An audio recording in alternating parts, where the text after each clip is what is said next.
안녕하세요. 오늘은 제가 최근 알리익스프레스 통해 가지고 구입한 애플 실리콘 케이스에 대한 리뷰를 해보려고 합니다. 당연히 PPL은 아니고요. 얼마 전에 제 전기 스쿠터 타고 달리다가 보니까 바보 같은 실수를 하나 했습니다. 전화기를 제대로 고정시키고 달렸어야 되는데 실수로 주머니에 그냥 전화기랑 카드 지갑을 넣어놓고 달렸더라고요. 스쿠터를 타고 한참 달리다가 전화기가 떨어지는 걸 보고 나서 알았습니다. 그나마 불행 중 다행인 거는 화면이랑 후면 카메라 같은 데는 완전히 멀쩡했고 그냥 케이스만 너덜너덜해졌습니다. 전화기는 찾았는데 결국에 카드 지갑은 못 찾아가지고 카드도 재발급받고 카드 지갑도 다이소에서 판매하는 비정품을 구입했는데 이게 뭔가 깔끔하지가 않아요. 그래서 둘 다 알리를 통해서 구입하기로 했습니다. 아무래도 제가 사용하는 제품이 아이폰 13 미니이다 보니까 신형은 아니에요. 완전 구형까지는 아닌데 그래도 몇 년 된 제품이고 제가 아무래도 앱등이다 보니까 처음에는 신나서 정품 케이스를 사서 썼거든요. 인터넷으로 기다리는 것도 힘들어서 매장 가가지고 직접 샀어요, 케이스를. 근데 처음에 샀던 케이스는 제가 클로버를 사고 싶었는데 클로버 컬러가 없고 가죽으로 된 녹색 케이스가 있어가지고 가죽을 샀는데 가죽은 결국에 한계가 있더라고요. 일단 손상이 되게 잘 되고 기름때가 심하게 낍니다. 오염이 많이 돼요. 그리고 그렇게 고급 가죽인 것 같지도 않고 잘 벗겨지거든요. 그렇게 돌고 돌아 저는 정품 실리콘 케이스로 돌아왔는데요. 실리콘 케이스가 그립감도 제일 좋고 전화기 보호가 제일 잘 되는 것 같습니다. 다 좋은데 문제는 가격이죠. 그래서 제 전화기가 더 이상 그렇게 신형도 아니고 해서 그냥 정품이 아닌 저가형 실리콘 케이스를 처음에 구입했는데 제가 실수를 한 게 뭐냐면 맥세이프가 안 되는 걸 구입을 했어요. 그래가지고 이 자석으로 된 카드 지갑이 붙질 않더라고요. 그래서 한 달 정도 참다 결국 다시 구입을 하게 됐습니다.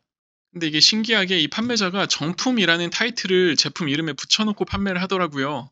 그리고 제가 좋아했던 클로버 컬러도 있고. 그래서 일단 구입해보고 정품이 아니면 그때 가서 컴플레인을 하면 되니까 속는 셈 치고 한번 구입을 해봤습니다. 제품을 받아봤는데요. 이게 신기하게 케이스가 정품 케이스가 똑같은 것 같습니다. 그래서 뒷면도 확인을 해보니까 뒷면에 시리얼 넘버도 제대로 박혀 있고요.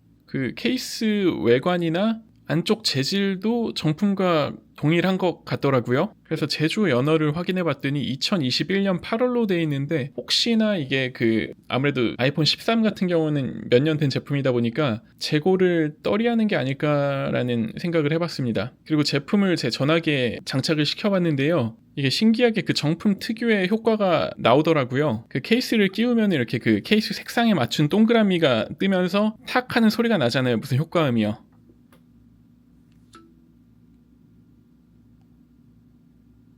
그래서 결론은 정품인 것 같고요. 혹시나 정품이 아니더라도 저 정품으로 인식하는 칩셋까지 다 카피한 제품인 것 같습니다. 근데 이게 신기한 게 제품을 눌러보면요. 아이폰 13이 구형이라 저렴한가 하고 보니까 꼭 그렇지는 않은 것 같아요. 왜냐면 다른 제품들을 보면은 아이폰 15, 14용도 있는데 똑같이 가격이 15,250원입니다. 제가 구입할 때 15,100원이었는데요. 그 사이에 150원이 오른 것 같아요. 그래서 드는 생각이 뭐냐면은 애초에 중국은 애플 액세서리가 발매 가격이 좀 낮게 나오는 건지 아니면 애초에 이런 제품들 자체가 다 메이드 인 차이나기 때문에 애플에 납품하는 회사들이 추가로 더 생산을 해서 이렇게 저렴하게 알리에다가 푸는 게 아닐까 이런저런 생각이 드는데요. 사실 확실한 건 이 판매자가 알겠죠. 어쨌든 그건 다른 문제고 일단은 우리가 저렴하게 정품을 사서 쓸 수 있다는 겁니다.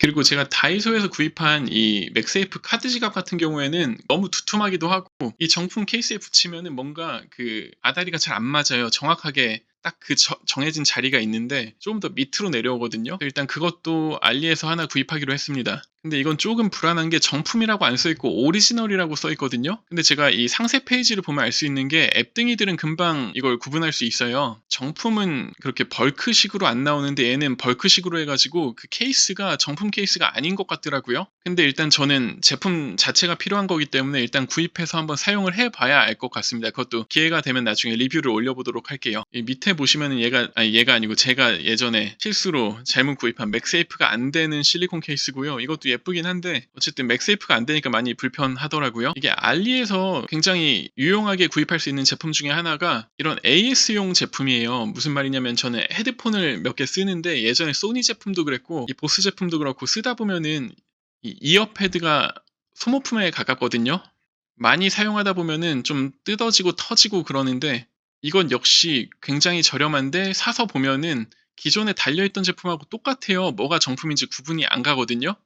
얘네들도 합리적 의심을 해보자면 애초에 메이드 인 차이나 제품이기 때문에 이런 부속품들을 만들던 회사들이, 그러니까 보스나 소니에 납품하던 공장이나 회사들 말씀드리는 겁니다. 얘네들이 그 제품 제조하는 노하우를 그대로 가지고 추가로 찍어내가지고 AS용 부품을 알리를 통해서 판매하는 게 아닐까 싶습니다. 제가 해외에 있을 때는 알리를 몰랐고 그때는 알리도 없었고 이베이 통해가지고 몇몇 중국 판매자들이 이런 제품을 팔았었거든요. 물론 여기 올라온 것처럼 5,000원보다는 더 비쌌는데요. 그래도 충분히 괜찮은 가격이었던 걸로 기억합니다. 저 같은 경우에는 이 알리익스프레스의 한국 진출을 그렇게 반가워하는 사람은 아닌데요. 이런 게 좋다고 생각하진 않아요. 근데 저는 예전부터 쓸 수밖에 없었던 게 알리를 통해서만 구입할 수 있는 그런 제품들이 몇 개 있었거든요. 예를 들어 애플워치 AS용 그 겉에는 유리인데 애플워치 겉에는 유리가 그냥 일반 유리가 아니라 터치 센서가 이렇게 연결되어 있는 그런 유리예요. 그런 제품들 AS 하려면은 그 알리를 통해서 구입을 해야 됐기 때문에 예전부터 가입을 해서 사용했습니다. 그래서 그때부터 사용했던 게 아니면은 저는 그 개인정보 유출이나 이런 이슈 때문에 찝찝해서 사용을 안 했을 것 같아요. 근데 아마 제 정보 이미 다 털려 있지 않을까 싶습니다. 그렇기 때문에 제 영상을 보시고 나서 굳이 뭐 알리를 사용하실 필요도 없고 뭐 이미 사용하시는 분들만 그 중에 애플 제품을 액세서리를 필요로 하시는 분들이 계시다면은 그분들에게 특히 좋은 정보가 아닐까 싶어서 리뷰 올렸습니다. 봐주셔서 감사합니다.